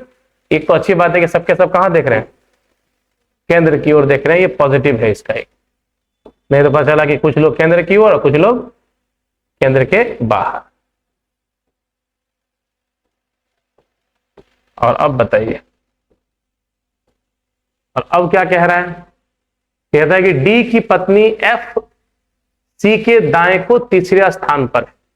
तो सी अगर यहां है तो सी के दाएं यहां आ जाएगा कौन? एफ, जो किसकी पत्नी है? डी की पत्नी है। डी की पत्नी, तो डी मेल हो जाएगा, फिक्स है ना, और एफ जो है वो फीमेल होगा। ए एच का पुत्र है और सब एक परिवार का सदस्य ही है, वो भी देखने की बात है। तो अब कह रहा है कि ए एच का पुत्र है और ए डी के बाएं को दूसरे स्थान पर बैठा है। उसके बाद क्या कह रहा है कि डी का स्थान एफ या सी के बगल में नहीं है। मतलब देखिए, तो यहां नहीं, यहां नहीं, यहां नहीं, यहां नहीं, तो डी इन दोनों में से कहीं बैठा है। और ए कहां है? डी के बाएं दूसरा है। तो अगर मान लीजिए यही 2 जगह है ना उसका, अगर हम यहां बिठाते हैं डी को, तो ये बाएं दूसरा हो ही नहीं सकता है। तो एक ही जगह बचता है, कौन सा? केवल यही वाला जगह बचता है। किसके लिए? तो हम कहेंगे डी के लिए, डी ना जी। और ए कहां बैठेगा फिर? यहां बाएं दूसरा। और ए किसका पुत्र है? एच का पुत्र है।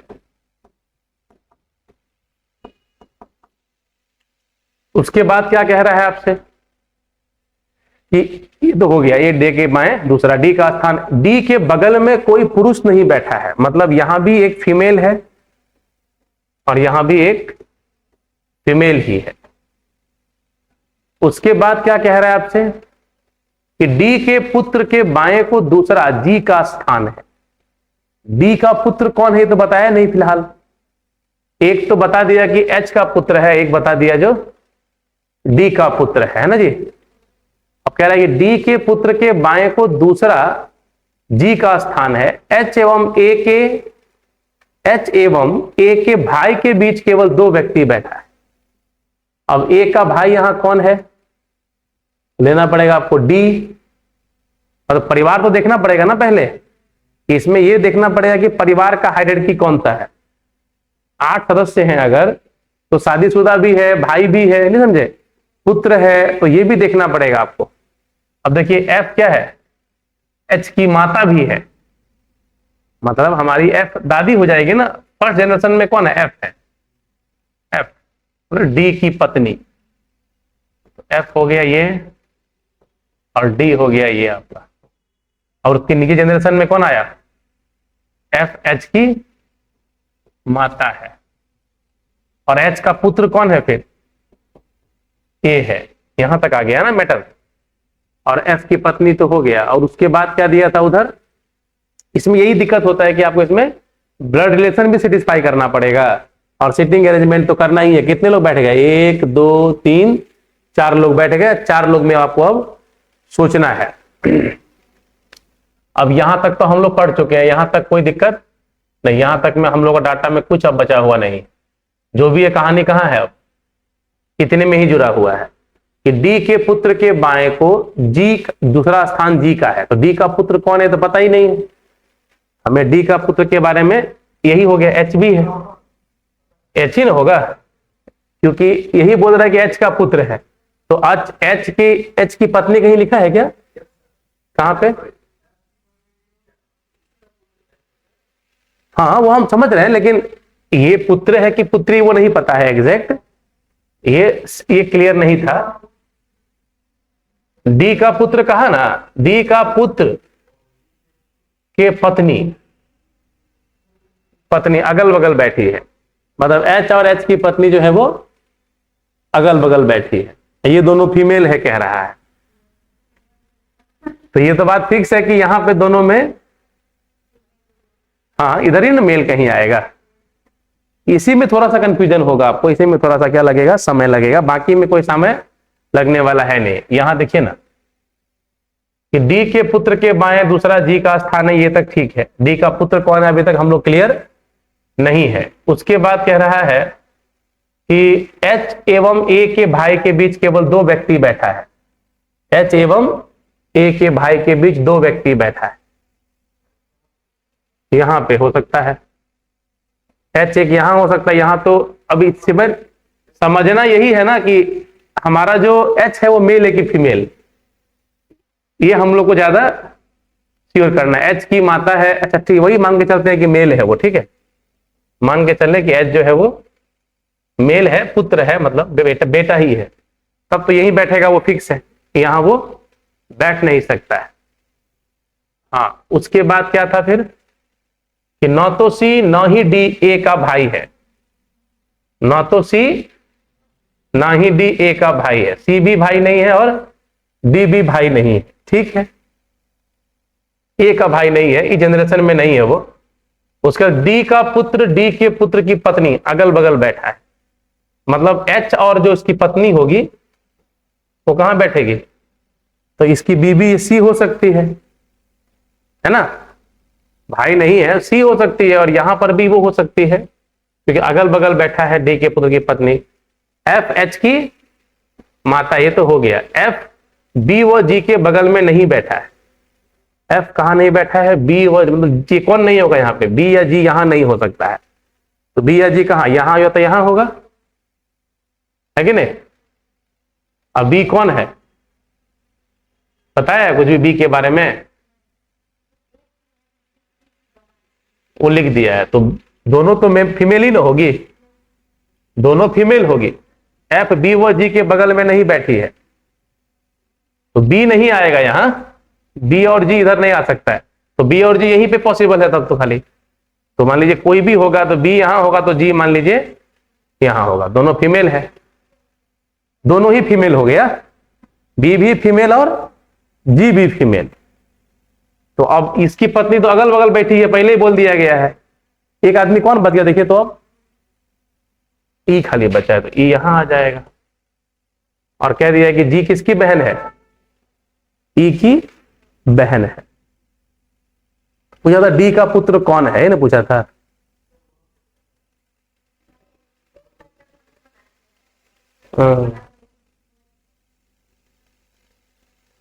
तो फिर तो इधर लेके चलना पड़ेगा एच को।